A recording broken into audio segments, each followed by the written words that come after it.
Aku, Rina, seorang istri muda yang mendapati suaminya, Bima, terlalu sibuk dengan karir. Rumah kami seringkali terasa sunyi, sepi, dan hampa. Tapi kesunyian itu tidak bertahan lama. Di balik pagar rumah, ada Pak Hartono, duda berusia 50 tahun, tetangga baru yang tatapannya terlalu intens, rayuannya terlalu sering. Awalnya aku mencoba mengabaikannya, menolak setiap godaan halusnya.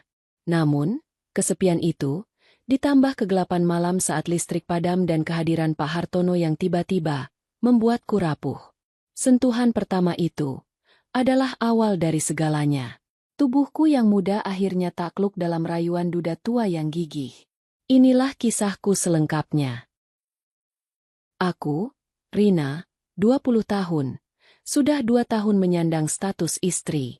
Seharusnya, masa-masa ini adalah yang paling manis, penuh canda dan tawa dengan pasangan. Tapi suamiku, Bima, sepertinya sudah menikah dengan pekerjaannya. Pagi ini, seperti biasa, dia sudah pergi saat fajar masih remang. Aku terbangun, menemukan sisi tempat tidur di sampingku kosong dan dingin. Rasa sunyi langsung merayapi seluruh ruangan, lalu merambat ke dadaku. Aku memutuskan untuk duduk di teras, berharap sinar matahari pagi bisa sedikit mengusir rasa hampa ini. Di rumah sebelah, terlihat Pak Hartono. Duda berusia 50 tahunan itu sedang menyiram tanaman di halaman depan. Rambutnya sudah banyak yang memutih di pelipis, dan kerutan di sudut matanya terlihat jelas saat dia sedikit menunduk. Tapi, ada sesuatu yang aneh dari caranya bergerak, dari caranya memandang. Aku merasakan tatapannya sebelum aku melihatnya. Matanya menangkapku, dan ada kilatan yang tak bisa kuartikan. Aku buru-buru menunduk. Jantungku berdebar tak nyaman. Aku bisa merasakan tatapannya masih menempel padaku, seperti sepasang mata lapar yang mengamati mangsanya. Bahkan setelah aku pura-pura sibuk dengan ponselku. Rasanya seperti ada sesuatu yang lengket di kulitku, membuatku risih.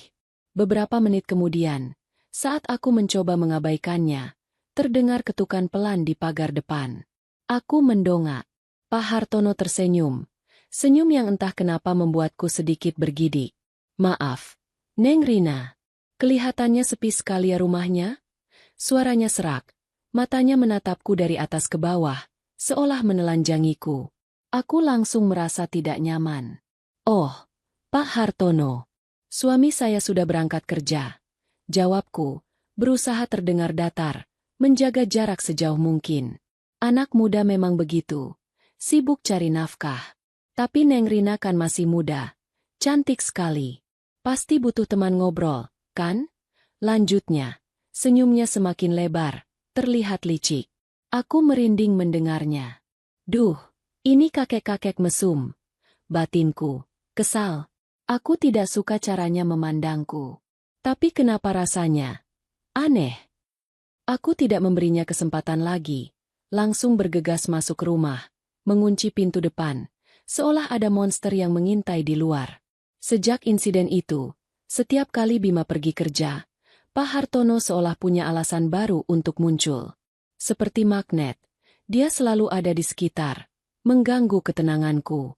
Entah itu meminjam perkakas yang tak pernah dikembalikan, menawarkan bantuan yang tak kuperlukan, atau hanya sekadar menyapa dari balik pagar dengan senyum anehnya. Tatapannya selalu sama, terlalu lama, terlalu dalam, membuat bulu kuduku merinding.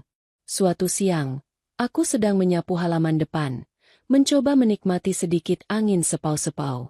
Aku menunduk, fokus pada daun-daun kering yang beterbangan, berharap Pak Hartono tidak melihatku.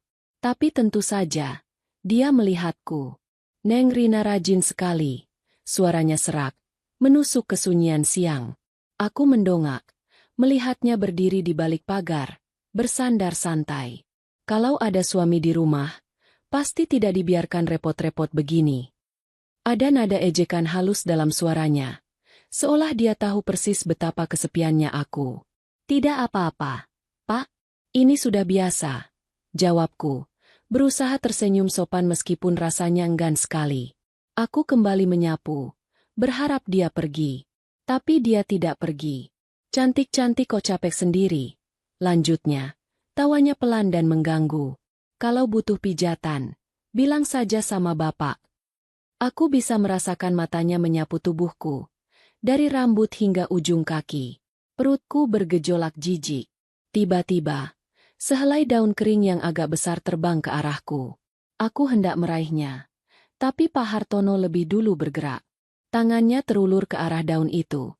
Namun sengaja menyapu punggung tanganku. Sentuhannya terasa dingin dan lama. Seperti sengatan listrik yang aneh. Aku langsung menarik tanganku cepat. Wajahku terasa panas. Maaf, Neng. Saya cuma mau membantu, katanya. Senyumnya penuh arti. Matanya tidak lepas dari mataku. Ada kilatan nakal di sana. Terima kasih, Pak. Gumamku, mencoba terdengar normal. Padahal jantungku berdebar tak karuan. Aku langsung masuk ke dalam rumah. Merasa seperti habis lari maraton. Dia sengaja. Dia benar-benar mesum. Batinku, marah dan jijik. Aku harus menjauh darinya. Tapi kenapa dia terus-terusan menggangguku? Aku tidak bisa membuatnya berhenti. Aku hanya 20 tahun. Terlalu muda untuk menghadapi orang seperti dia. Aku mengintip dari balik tirai jendela. Pak Hartono masih berdiri di halaman, tersenyum sendiri. Senyumnya itu membuatku merinding lagi. Sore itu, rasa kesepianku mencapai puncaknya. Bima mengirim pesan, bilang kalau dia akan lembur sampai tengah malam. Hatiku langsung mencelos. Sudah 2 tahun menikah. Tapi rasanya aku lebih sering sendirian daripada bersamanya. Air mataku mulai menetes, membasahi pipi. Aku meringkuk di sofa, memeluk lututku, berharap rasa hampa ini segera berlalu. Tiba-tiba, gelap, lampu padam, listrik mati. Aku terkesiap, jantungku langsung berdebar kencang. Aku benci gelap, apalagi sendirian di rumah. Aku mencoba meraba-raba mencari lilin di meja samping. Tapi panik membuatku tak menemukan apa-apa. Tubuhku gemetar. Lalu, terdengar ketukan pelan di pintu depan. Aku terlonjak. Siapa itu? Aku takut. Ketukan kedua. Lebih jelas. Dengan ragu, aku melangkah mendekati pintu, mengintip dari lubang intip. Pak Hartono. Dia berdiri di ambang pintu, membawa lilin dan senter di tangannya. Neng Rina, kenapa? Kok gelap-gelapan begini? Ada masalah listrik ya? Suaranya terdengar prihatin, tapi matanya, aku bisa melihat kilatan aneh di sana, memantulkan cahaya senter yang dipegangnya. Iya, Pak.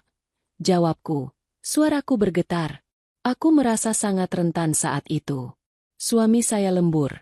Saya takut sendirian. Kasihan sekali Neng Rina, katanya. Nada suaranya berubah menjadi lebih lembut.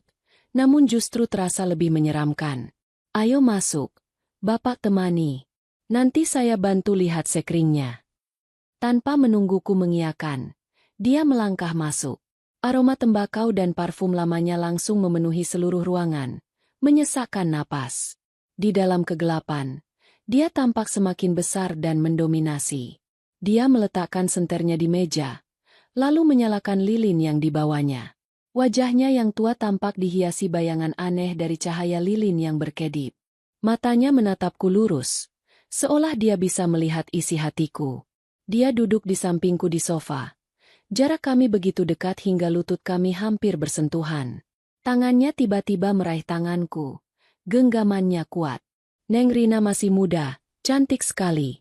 Bisiknya, suaranya serak dan begitu dekat. Napasnya terasa hangat di pipiku. Sayang kalau kesepian terus. Pak Hartono, jangan. Aku mencoba menarik tanganku, tapi genggamannya semakin erat. Ada rasa panik yang menjalar, namun anehnya, tubuhku terasa lemas. SSTT. Jangan takut, Neng. Bisiknya lagi, semakin mendekat. Bapak cuma ingin Neng Rina bahagia. Bima tidak akan tahu.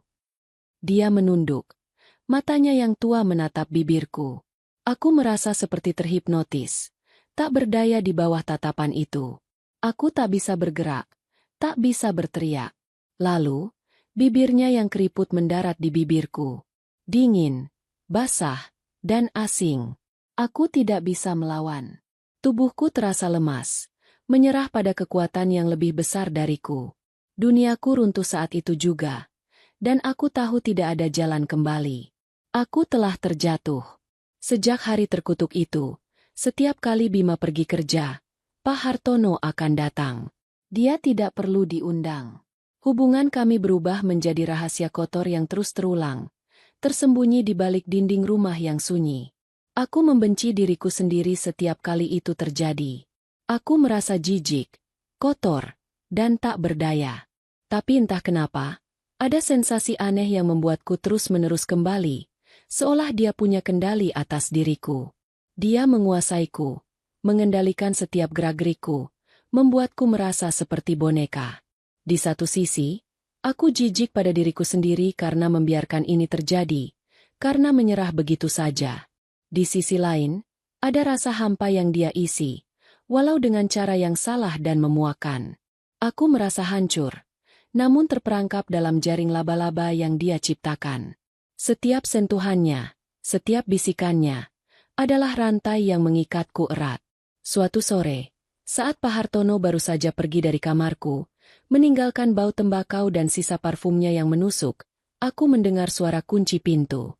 Jantungku serasa ingin melompat keluar dari dada. Bima pulang. Lebih cepat dari biasanya. Aku panik, buru-buru merapikan rambutku yang berantakan, menarik ujung bajuku, dan mengusap bibirku dengan kasar. Keringat dingin membanjiri tubuhku. Aku bisa merasakan aroma Pak Hartono masih menempel padaku. Apakah Bima akan menciumnya? Apakah dia akan tahu? Sejak saat itu, aku mulai paranoid. Setiap sentuhan Bima, setiap kali dia mendekat, membuatku menggigil. Aku merasa seperti penipu. Aku takut dia akan merasakan kebohongan yang terpancar dari diriku. Setiap pertanyaan tentang hariku terasa seperti interogasi. Kamu kenapa, sayang? Kok pucat? Atau, tumben di rumah terus, gak keluar? Aku selalu punya jawaban, tapi suaraku sering bergetar. Aku mulai takut pada bayanganku sendiri. Takut kebohonganku akan terbongkar. Aku harus menghentikan ini. Batinku berteriak dalam diam. Tapi bagaimana? Aku terlalu takut padanya. Pada Pak Hartono. Dan aku tidak tahu bagaimana harus keluar dari lingkaran setan ini.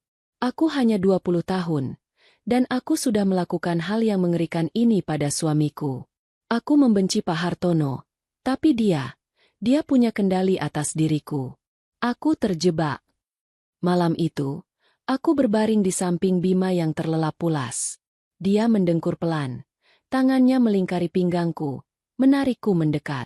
Dia sama sekali tidak tahu bahwa istrinya yang masih sangat muda ini, yang hanya berusia 20 tahun, telah mengkhianatinya berkali-kali. Dia tidak tahu bahwa tubuh yang sedang dipeluknya ini baru saja disentuh oleh pria lain. Pria tua berusia 50 tahun. Rasa bersalah menghimpit dadaku sampai sesak, membuatku sulit bernapas. Setiap sentuhan Bima, yang seharusnya terasa menenangkan, kini hanya terasa seperti bara api yang membakar kulitku. Aku memejamkan mata erat-erat, berharap bisa menghapus semua yang terjadi hari ini. Namun, yang muncul di benakku justru wajah tua Pak Hartono yang mesum, senyum licinnya yang menjijikan, dan sentuhan tangannya yang dingin, yang kini terasa begitu lekat di tubuhku. Aku membenci diriku sendiri yang lemah, yang tidak bisa melawan, yang tidak punya kekuatan untuk menolak godaan itu. Aku telah menjadi mangsanya, boneka yang bisa dia mainkan sesuka hati saat suamiku pergi. Aku membelakangi Bima, air mata mengalir pelan di pipiku, membasahi bantal.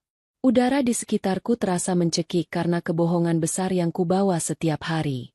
Aku tahu ini salah, sangat salah, sebuah dosa yang tak terampuni, tetapi aku tidak tahu bagaimana keluar dari jebakan ini. Aku terjebak dalam pusaran yang kubuat sendiri. Aku, Rina, 20 tahun, telah memberikan tubuhku pada seorang duda berusia 50 tahun. Berulang kali. Dan suamiku, Bima, tidak akan pernah tahu.